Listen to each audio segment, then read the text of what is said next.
हम सब लोकतंत्र, मानवाधिकार, अपनी प्रॉपर्टी के अधिकार, इन सब की बातें तो करते हैं, पर क्या कभी सोचा है कि ये सब आइडिया आए कहाँ से? आज हम एक ऐसे थिंकर की दुनिया में चलेंगे जिसने इन सब की नींव रखी। नाम है जॉन लॉक। एक ऐसा नाम जिसके विचार आज भी हमारी दुनिया को चला रहे हैं। इस पूरी कहानी को एक बहुत ही बेसिक, एक बहुत ही फंडामेंटल सवाल से शुरू करते हैं। क्या हम जब पैदा होते हैं तो अपने साथ कुछ ज्ञान लेकर आते हैं, या फिर सब कुछ यहीं आकर अपने अनुभवों से सीखते हैं? अब ये सवाल सुनने में तो बड़ा सीधा साधा लगता है ना? पर यकीन मानिए, जॉन लॉक की पूरी फिलॉसफी का निचोड़ इसी एक सवाल में छिपा है। तो आगे क्या क्या होने वाला है, एक नज़र उस पर डाल लेते हैं। सबसे पहले तो यही जानेंगे कि भाई ये जॉन लॉक थे कौन। फिर उनके सबसे फेमस आइडिया ब्लैंक स्लेट या कोरी पट्टी को समझेंगे कि हमारे दिमाग में ये आइडियाज आते कहाँ से हैं। उसके बाद बात होगी उनके 3 क्रांतिकारी अधिकारों की: जीवन, स्वतंत्रता और संपत्ति। फिर देखेंगे कि सरकार को लेकर उनके क्या ख्याल थे और वो अपने टाइम के एक और बड़े फिलॉसफर थॉमस हॉब्स से कितने अलग थे। और आखिर में हम ये समझेंगे कि सदियों बाद भी लॉक की बातें इतनी मायने क्यों रखती हैं। तो चलिए शुरू करते हैं पहले सवाल से। आखिर ये जॉन लॉक थे कौन? देखिए, जॉन लॉक 17वीं सदी के एक अंग्रेज फिलॉसफर थे, पर उन्हें सिर्फ एक फिलॉसफर कह देना उनकी असली अहमियत को बहुत कम कर देगा। उन्हें एक बहुत बड़ा टाइटल दिया गया है, फादर ऑफ लिबरलिज्म, यानी उदारवाद का पिता। और ये कोई छोटी मोटी उपाधि नहीं है। जरा सोचिए, आज हम जिन चीज़ों को बहुत नॉर्मल मानते हैं, जैसे डेमोक्रेसी, ह्यूमन राइट्स, यहाँ तक कि मॉडर्न एजुकेशन, उस पूरी की पूरी सोच की जो जड़ें हैं ना, वो कहीं ना कहीं लॉक के आइडियाज़ में ही मिलती हैं। चलिए अब आते हैं उनके सबसे फेमस और शायद सबसे क्रांतिकारी आइडिया पर। याद है, शुरू में हमने एक सवाल उठाया था कि नॉलेज यानी ज्ञान आता कहाँ से है? तो चलिए देखते हैं कि लॉक ने इसका क्या जवाब दिया। लॉक ने एक ऐसा आइडिया सामने रखा जिसने उस दौर की पूरी सोच को सचमुच हिलाकर रख दिया था। उन्होंने एक लैटिन शब्द का इस्तेमाल किया, टैबुला रासा। इसका मतलब होता है एक खाली स्लेट या कोरा कागज। सोच कर देखिए, उनका कहना था कि जब कोई बच्चा पैदा होता है तो उसका दिमाग बिल्कुल एक कोरे कागज जैसा होता है। उस पर पहले से कुछ भी नहीं लिखा होता, कोई आइडिया नहीं, कोई ज्ञान नहीं, एकदम खाली। तो फिर सवाल उठता है कि भाई अगर दिमाग खाली है तो ये भरता कैसे है? लॉक के हिसाब से इसके सिर्फ 2 ही रास्ते हैं। पहला है सेंसेशन या संवेदना, मतलब हमारी 5 इंद्रियां। हम जो कुछ भी देखते हैं, सुनते हैं, सूंघते हैं, चखते हैं या छूते हैं, वो हमारे दिमाग के लिए पहला इनपुट है। और दूसरा रास्ता है रिफ्लेक्शन यानी चिंतन। हमारा दिमाग इन भारी एक्सपीरियंसेस को लेता है, उन पर सोच विचार करता है, उन्हें आपस में जोड़ता है और इस तरह नए नए आइडियाज़ बनाता है। मतलब हर चीज़ की शुरुआत एक्सपीरियंस से ही होती है।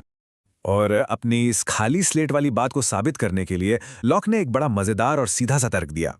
उन्होंने कहा, ठीक है, 1 मिनट के लिए मान लेते हैं कि कुछ आइडियाज जैसे भगवान का आइडिया या फिर क्या सही है और क्या गलत, ये सब हमारे दिमाग में जन्म से ही होते हैं। अगर ऐसा सच होता तो फिर तो दुनिया के हर इंसान को ये बातें पता होनी चाहिए थी, है ना? छोटे छोटे बच्चों को भी, दूर दराज के जंगलों में रहने वाले कबीलों के लोगों को भी। पर क्या असल में ऐसा होता है? और जवाब था नहीं। और बस यहीं से उन्होंने ये साबित कर दिया कि कोई भी आइडिया जन्मजात नहीं होता, हम सब कुछ सीखते हैं। ठीक है, तो अगर हम सब एक खाली स्लेट लेकर पैदा होते हैं तो एक और बड़ा सवाल खड़ा हो जाता है, हमारे अधिकार, हमारे राइट्स कहाँ से आते हैं? क्या वो भी हमें कोई सिखाता है या कोई सरकार हमें देती है? लॉक का जवाब था बिल्कुल नहीं। और बस यहीं से उनका अगला जबरदस्त आइडिया सामने आता है, नेचुरल राइट्स यानी प्राकृतिक अधिकार। लॉक का कहना था कि कुछ राइट्स ऐसे हैं जो हमें कोई राजा, कोई कानून या कोई सरकार नहीं देती। वो हमें बस इसलिए मिलते हैं क्योंकि हम इंसान हैं। ये हमें नेचर से मिलते हैं। और उन्होंने ऐसे सिर्फ तीन बेसिक राइट्स की पहचान की। पर ये वो 3 आइडियाज थे जिन्होंने आगे चलकर क्रांतियों को जन्म दे दिया। तो ये 3 अधिकार कौन से हैं?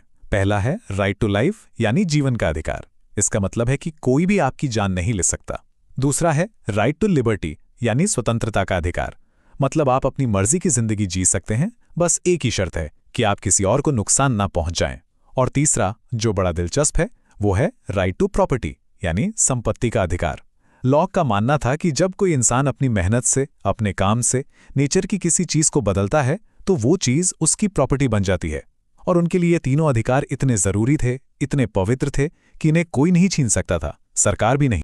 और अधिकारों का यही आइडिया हमें सीधे सीधे लॉक की पॉलिटिकल फिलॉसफी तक ले आता है। अब जरा सोचिए, अगर हम सबके पास जन्म से ही ये अधिकार हैं, तो फिर हमें किसी सरकार की, किसी गवर्नमेंट की जरूरत ही क्यों है? इसका जवाब लॉक ने दिया सोशल कॉन्ट्रैक्ट की थियरी में। इसे ऐसे समझिए जैसे एक बिल्डिंग में रहने वाले लोग मिलकर एक सिक्योरिटी गार्ड रख लेते हैं ताकि सब लोग सेफ रहें। बिल्कुल वैसे ही लोग आपस में एक समझौता करके, एक एग्रीमेंट करके एक सरकार बनाते हैं। और क्यों बनाते हैं? सिर्फ एक काम के लिए, ताकि उनके नेचुरल राइट्स की हिफाजत ठीक से हो सके। मतलब बिल्कुल साफ है, सरकार हमारी मालिक नहीं बल्कि हमारी सहमति से बनी एक व्यवस्था है। और लॉक सिर्फ यही नहीं रुके, उन्होंने सरकार की भूमिका के लिए 3 बड़ी शर्तें भी रखी। पहली, सरकार का पहला, आखिरी और एकमात्र जरूरी काम है लोगों के अधिकारों की रक्षा करना, बस। दूसरी शर्त, सरकार की ताकत हमेशा लिमिटेड होनी चाहिए, संवैधानिक होनी चाहिए, अनलिमिटेड नहीं। और तीसरी, और ये सबसे क्रांतिकारी बात थी, कि अगर कोई सरकार इन शर्तों को तोड़ देती है, अपनी ड्यूटी पूरी नहीं करती और जुल्म करने लगती है, तो लोगों के पास उसे बदलने या उखाड़ फेंकने का पूरा अधिकार है। अब लॉक के आइडियाज को और भी बेहतर तरीके से समझने के लिए चलिए उनकी तुलना करते हैं उनके ही जमाने के एक और बहुत बड़े फिलोसोफर से, जिनका नाम था थॉमस हॉब्स। मजे की बात यह है कि दोनों ने सोशल कॉन्ट्रैक्ट की बात की, लेकिन दोनों के जो नतीजे थे वो जमीन आसमान जितने अलग थे। और ये सारा का सारा फर्क एक ही जगह से शुरू होता है, इंसान का बेसिक नेचर कैसा है। हॉब्स ने अपनी आंखों से सिविल वॉर की भयानक मारकाट देखी थी, तो वो मानते थे कि इंसान अंदर से एकदम स्वार्थी, क्रूर और हिंसक होता है, मौका मिलते ही एक दूसरे को खत्म कर देगा। दूसरी तरफ लॉक का नजरिया कहीं ज्यादा पॉजिटिव था। वो मानते थे कि इंसान तर्क से, विवेक से काम ले सकता है और शांति से एक दूसरे के साथ सहयोग भी कर सकता है। चलिए इस टेबल पर एक नजर डालते हैं, इससे सारा फर्क एकदम क्रिस्टल क्लियर हो जाएगा। अब देखिए, हॉब्स के लिए सरकार के बिना की दुनिया एक लगातार चलने वाली जंग जैसी थी। वहीं लॉक के लिए वो दुनिया तो शांति वाली थी, बस थोड़ी असुरक्षित थी। इसीलिए हॉब्स को एक ऐसा राजा चाहिए था जिसका खौफ हो, जबकि लॉक एक लिमिटेड, जवाबदेह सरकार चाहते थे। और सबसे बड़ा फर्क ये आखिरी लाइन में है।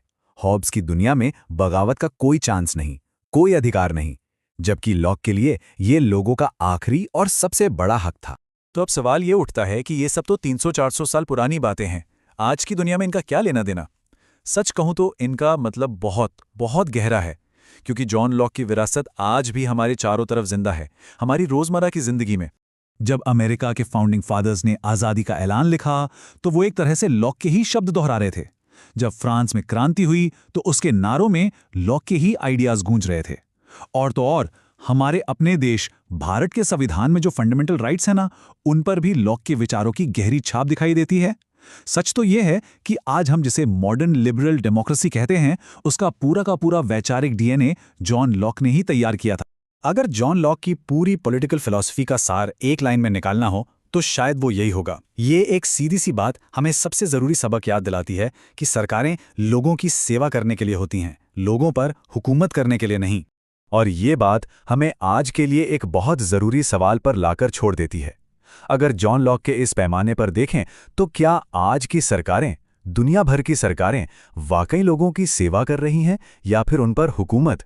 ये एक ऐसा सवाल है जिस पर हम सबको सोचना चाहिए।